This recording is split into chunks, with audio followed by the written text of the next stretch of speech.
Ayan po si Francine mga kaparme. Ay tumutulong po sa akin kasi wala pasok pa ngayon. Tumutulong po siya sa akin mag-agis ng okra.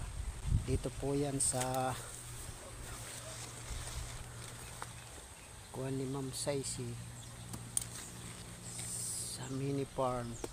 Ayan po. Sinasanay ko ng mga kapan dahil para pag walang pasok may katulong ako. Yan.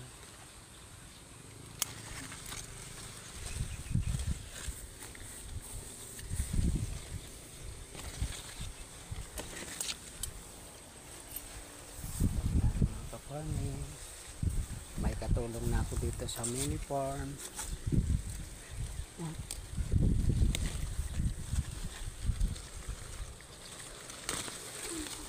Uso. Oh, di na sa balyo. Oh. Yeah. Oh. Bilis. Yan mga ka-farming, okra. Dito po yan sa mini farm ni Ma'am Saisi. Hanggang